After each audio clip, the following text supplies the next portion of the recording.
Soalnya presiden kampanye masalah tahu presiden ujungnya rusak lah, langsung gerak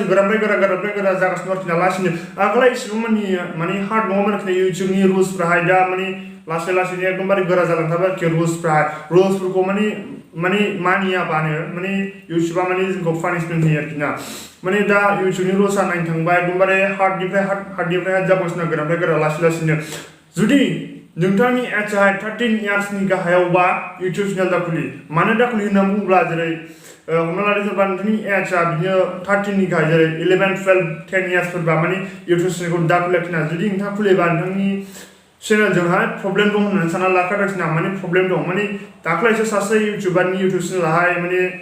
delete जाबाय आरोखिना माने एजआ माने 13 इयार्सनि गाहायावबा जेरै 11 12 10 इयार्सबा माने इउटिउबआ बेखौ एलाउ खालामा आरोखिना बे मेड फर किड्स होननानै बुंनाय जायो बेखौ माने उन्दै लेभेलनि अके उन्दै गथ'फोरनि माने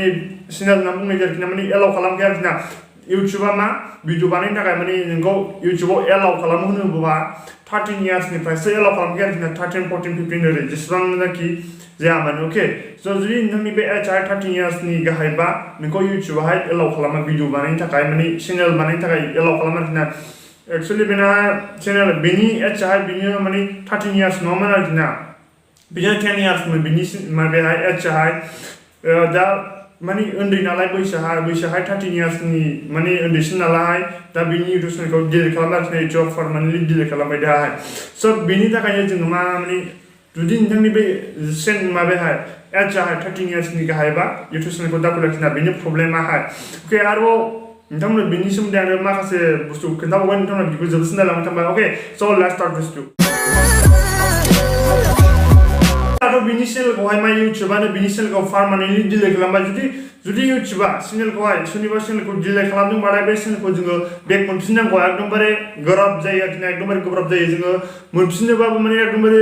टुइटाराव टुइट खालामनानै एकदमबारे रिकुवेस्ट खालामबाय थाबासो मोनो आरोखिना माने मोनफिननांगौबा एकदमबारे एकदमबारे माबा जाखायो हार्ड जाखायो आरोखि मोनफिननांगौआ जै इउटिउबा सोरनिबा चेनेलखौ डिलिट खालामदोंबाथाय मोनफिननांगौआ एकदमबारे गोब्राब खाथार आरोखिना स' दाथ' बिनि चेनेलखौ डिलिट खालामबाय इउटिउबा मानि थाखाय डिलिट खालामदों होनोबा बिनि एजआहाय माने 13 इयार्सनि बारा जायाखैमोन आरोखिना 13 इयार्स जायाखैमोन बिनि माने एजआहाय माने 13 इयार्सनि गाहायावमोन आरोखिना बिदिनो 10 12 11 बिदि ओरै गाहायावमोन आरोखिना बिनि एजआहाय माने 13 इयार्सनि गाहायाव ओरै फैबाय माने 13 इयार्सनि ओरै गाहाय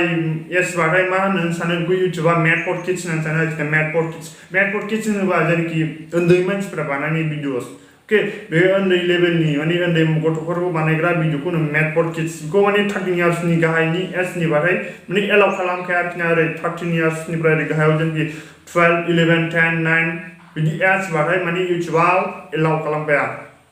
अके स' जुदि नोंथांमोना सोरबाफोर उन्दै मानसिया इउटिउब चेनेल खुलिनो सानदोंबा बिदिनो 13नि गाहायावबा आरो 12 11 10 इयार्सनि सोरबाफोर गथ' मानसिफ्रा इउटिउब चेनेल खुलिनो सानदोंबा नोंथांमोना दाखुलि आरोखिना माने प्रब्लेम दं आरोखिना जुदि नोंथाङा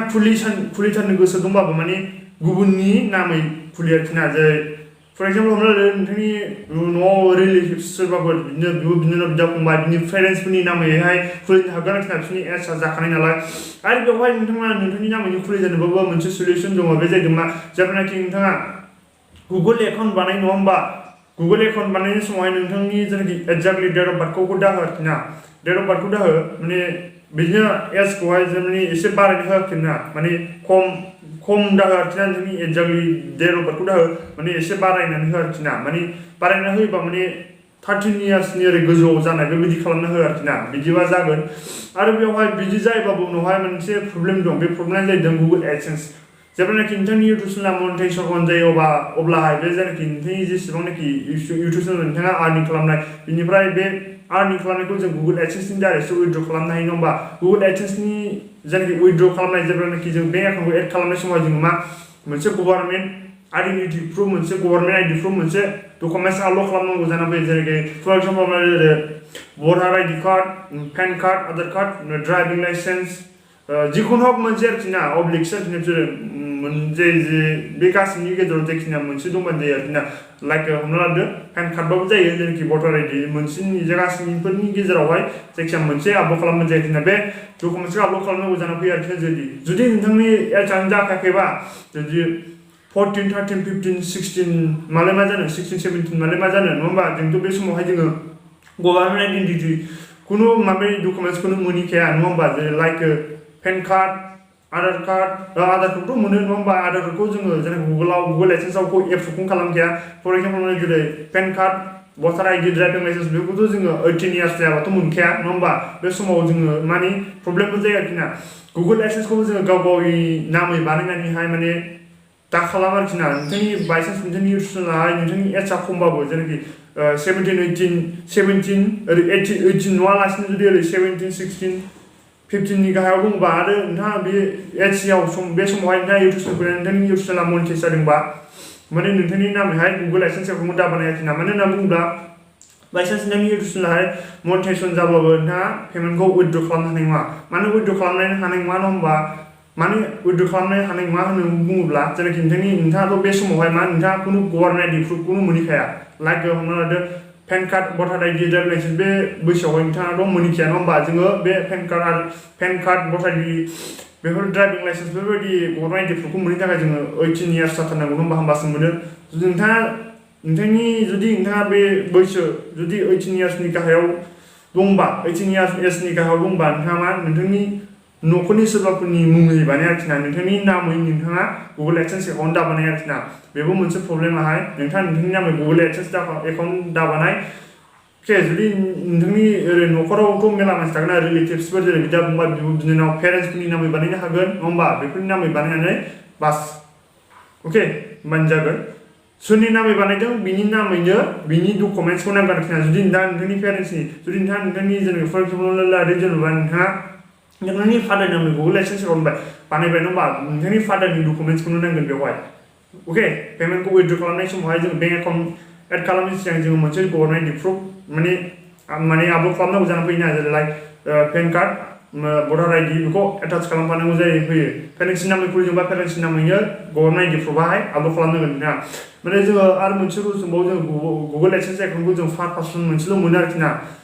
बे नियमखा गुगलनि मोनसे रुल्सखा बियो सासे मानसिया मोनसेल' गुगल एडसेन्स एकाउन्ट मोनो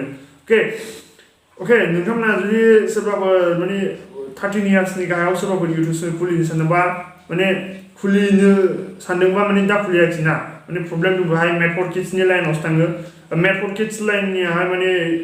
गथ'फोर लाइननि मेड फर किड्सनि लाइननि जेनाखि भिडिअसफोर बेयाव आर्निंआबो खम जाखायो आरोखि ना जुदि नोंथांनि एजआ 13 इयार्सनि खमबा इउटुब चेनेलखौ दा खुलियोबा माने प्रब्लेम दं आरोखि ना इउटुब चेनेल डिलिट जानायनि फर्म माने मोनसे बाथ्रा दंखायो बेवहाय माने खालामखायोबा बेखौ एलाउ खालामखाया इउटुबावहाय बे मोनसे रुल्सखा जुदि नोंथाङा नोंथांनि नामै इउटुब चेनेल खुलिनो सानदोंबाबो गुबुननि मुङै खुलि लाइक पेरेन्ट्सनि नाम बिब' फंबाय बिनानाव बेफोरनि मुङै बानाय जुदि नोंथांनि नामै खुलिनो सानदोंबा अके स' बेनो आरोखि सल्युशना बिनि सारा खुनु सल्युशन गैया नोंथांनि नामै बानायनो थाखाय नोंनि एजाइल बार्डफोरखौ होनानैहाय गुगल एकाउन्ट बानायनानैहाय नोंथाङा इउटुब चेनेल खुलियोबा प्रब्लेम दंखायो अके सबसे जायहक नोंथांमोना भिडिअखौ नायना बुजिबाय जानांगौ नोंथांमोना भिडिअखौ नायना मोजां भिडिअखौ लाइक खालामनो सेयार खालामनो नोंथाङा जोंनि चेनेलाव बा चेनेलखौ साबस्क्राइब खालामनो आरो सबटाइम बेल आइकनखौ प्रेस खालामनो जेब्लानाखि गोदान भिडिअ आपल'ड खालामो बेनि नटिफिकेसनखौ मोननो थाखाय अके मानो होनना बुङोब्ला नोंथांमोना बे आंनि चेनेलावहाय इउटुबजों रिलेटेड थानाय भिडिअसखौनो नुनो मोनबाय थागोन अके स' फ्रेन्ड्स दोनथ'नोसै बाय